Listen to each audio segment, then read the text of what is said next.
한라산은 이맘때가 되면 산철쭉 꽃이 만개해 이 정상 부근이 분홍빛으로 물드는데요. 하지만 올해는 이상 저온으로 이 산철쭉이 10%도 채 꽃을 피우지 못했다고 합니다. 현장을 김항섭, 김현명 기자가 다녀왔습니다. 한라산 백록담이 한눈에 보이는 해발 1600m 지점. 남쪽 비탈을 따라 조릿대를 포함한 푸른 풀들이 무성하게 자라 있습니다. 하지만 여름의 시작을 알리며 꽃을 피우는 분홍색 산철쭉 꽃은 거의 보이지 않습니다. 저 3년 전에 여기 왔었거든요. 지금쯤인 것 같은데 그때는 굉장히 철쭉이 많이 펴서 예뻤어요. 네, 올해는 하나도 없네요. 많이 섭섭합니다. 철쭉 나무마다 꽃이 한두 송이만 겨우 피었는데 작년 이맘때 촬영한 영상과 비교해보면 올해 얼마나 꽃이 피지 않았는지 알 수 있습니다. 예, 철쭉꽃이 많이 필 걸로 기대를 하고 이제 쭉 이렇게 산행을 하고 있는데 의외로 많이 안 펴가지고 좀 이상하다고 생각을 하고 있었습니다. 예. 한라산 정상 부근에서 자생하는 철쭉이 대부분 꽃을 피우지 않은 것은 철쭉 계열을 기록하기 시작한 최근 15년 만에 처음입니다. 올해 산철쭉이 꽃을 피우지 못한 건 지난달 중순 발생한 이상기온 때문. 개화 시기를 앞두고 기온이 갑자기 크게 떨어져 냉해 피해를 입었습니다.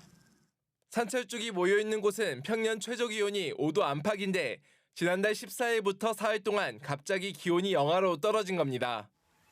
제주도 세계유산본부는 전체 철쭉의 10% 미만만 꽃을 겨우 피운 것으로 보고 있습니다. 기온이 보통 이제 영하 마이너스 한 0.4도, 0.8도까지 이렇게 내려간 시간들이 어떤 날은 4시간, 어떤 날은 8시간 이렇게 이제 집중적으로 좀 냉해 피해를 좀 발생시킨 것 같습니다. 산철쭉뿐만 아니라 대표적인 고산 식물인 시로미와 한박꽃나무도 잎이 죽는 현상이 발생하면서 자연 생태계의 보고인 한라산도 기후 변화에 흔들리고 있습니다. MBC 뉴스 김항섭입니다. 제주의 마을어장이 사막화되는 갯녹음 현상이 심해지고 있습니다. 제주도 해양수산연구원이 발표한 지난해 마을어장 자원생태환경조사 보고서에 따르면 서귀포 지역 대부분의 어장에서 수심 4m까지 석회 조류가 심화 단계에 이른 것으로 나타났습니다. 특히 성산읍 신천이와 남원읍 위미 1리는 수심 12m까지 심화 단계가 진행됐습니다.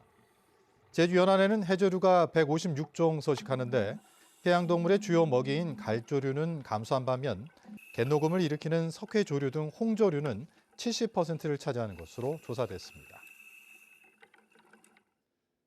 제주 지역 온열 질환자 발생률이 전국에서 가장 높은 것으로 나타났습니다.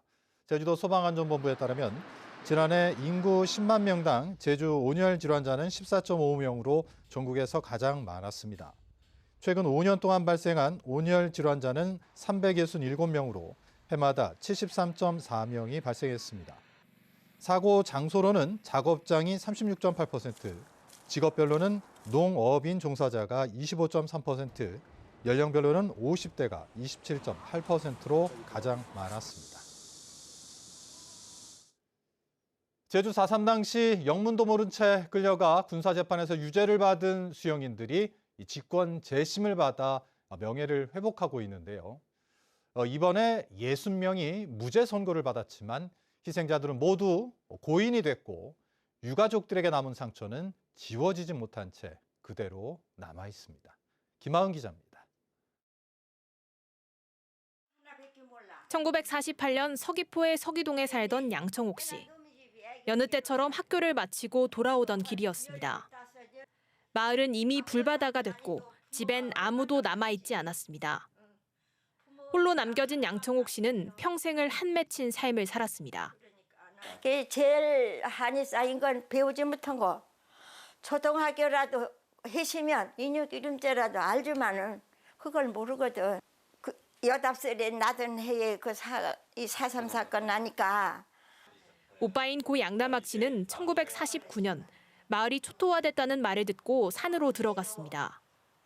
자수를 하면 살려준다는 말에 산에서 내려왔지만 그대로 군경에 끌려갔습니다. 영문도 모른 채 군사재판을 받았고 징역 15년을 선고받았습니다. 1956년 형을 마치고 제주로 돌아왔지만 빨갱이라는 낙인은 평생 그와 가족들의 뒤를 따라다녔습니다.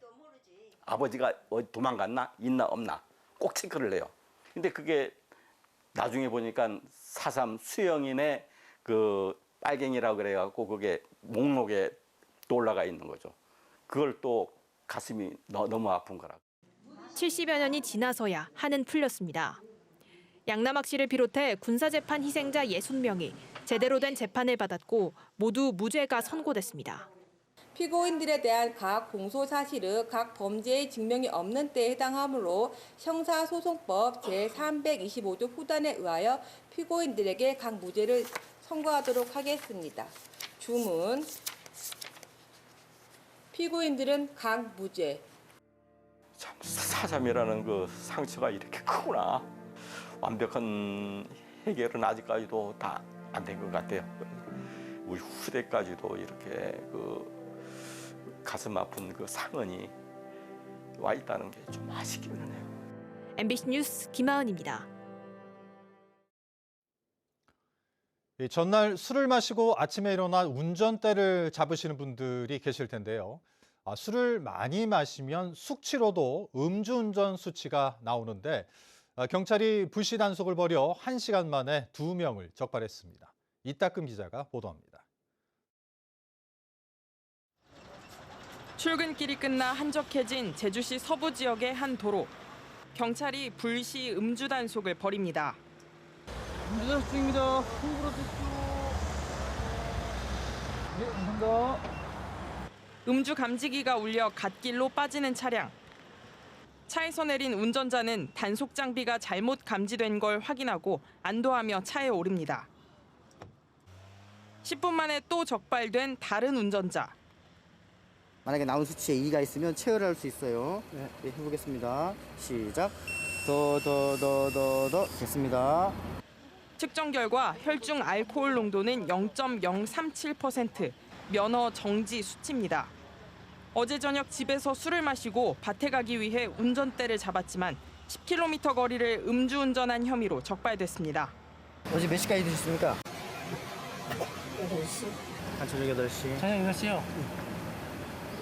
혈중 알코올 농도 0.027%로 가까스로 단속을 면한 50대 남성도 전날 저녁 술을 마신 숙취 운전자였습니다.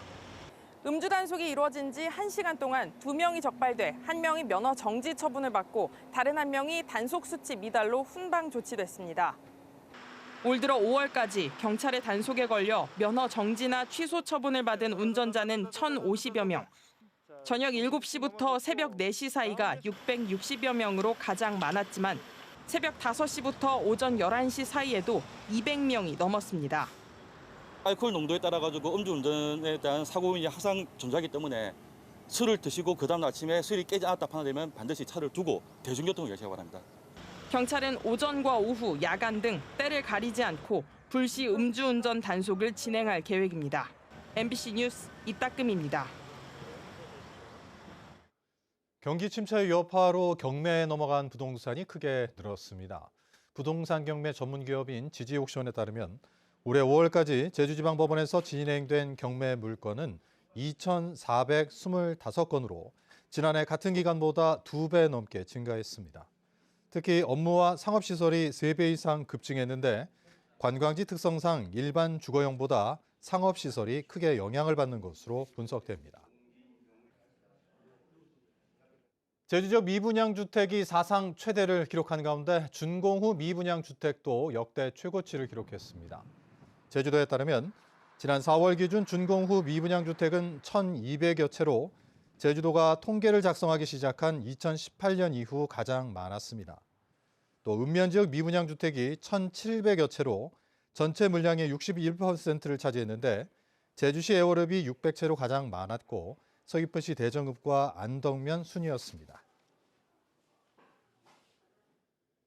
제428회 제주도의회 1차 정례회가 오늘 시작된 가운데 김경학 의장은 개회사를 통해 도내 건설업계가 생존 위기에 놓여 있고 국내선 항공 좌석이 급감해 도민 불편이 커지고 있다며 제주도에 특단의 대책을 요구했습니다. 이번 정례회에서는 지난해 1월 준공한 뒤 의사를 구하지 못해 문을 닫고 있는 서귀포시 대정읍 민관협력의원에 대해 의료 인력 인건비를 지원할 수 있도록 한 조례 개정안을 심사합니다. 또 지난해 제주도와 제주도교육청 결산 내역을 심의하고 기초자치단체 설치준비단과 전국체전기획단 등 한시기구 4개를 신설하는 제주도 조직 개편안도 다룰 예정입니다. 22대 국회 전반기 상임위원회별 국회의원 배정 결과 3선인 서귀포시 위성권 의원은 행정안전위원회와 예산결산특별위원회에 배정됐습니다. 재선인 제주시을 김한교 의원은 산업통상자원 중소벤처기업위원회와 여성가족위원회에, 초선인 제주시가 문대림 의원은 농림축산식품해양수산위원회에 각각 배정됐습니다. 또 제주 출신인 부승찬 의원은 국방위원회와 운영위원회에, 정춘생 조국혁신당 의원은 행정안전위원회에 배정됐습니다. 제주에 상급 종합병원을 설치할 수 있도록 하는 의료법 개정안이 발의됐습니다. 김한규 더불어민주당 의원은 보건복지부 장관이 중증질환 치료를 전문으로 하는 상급 종합병원을 지정할 경우 지역적으로 균형 있게 분포하도록 하는 내용의 의료법 개정안을 발의했습니다. 김 의원은 현재 제주가 서울과 같은 권역에 속해 경쟁에서 밀리고 있다며 제주를 단일 권역으로 구분해 상급 종합병원을 지정할 수 있도록 해야 한다고 밝혔습니다. 제주 종합운동장 재개발 방안에 대해 제주녹색당이 도민의 삶을 외면하는 철없는 계획이라고 비판했습니다. 녹색당은 논평을 내고 서귀포 월드컵 경기장 안에 만들어진 상가들도 주인을 찾지 못해 개점 휴업 상태인데다 도내 숙박업체도 포화인 상태에서 공공부지에 호텔을 유치하겠다는 계획은 터무니없다며 말도 안 되는 사업에 용역비를 낭비하지 말라고 비판했습니다.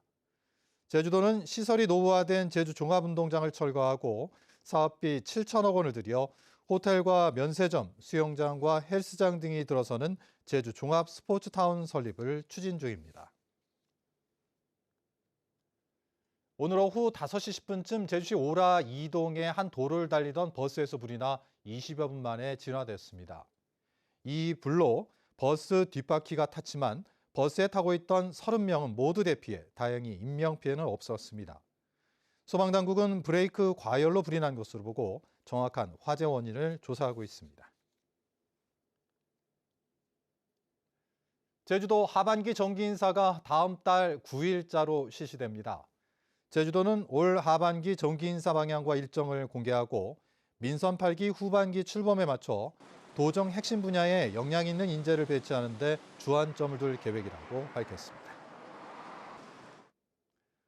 뉴스데스크 제주 마칩니다. 시청해주신 여러분 고맙습니다.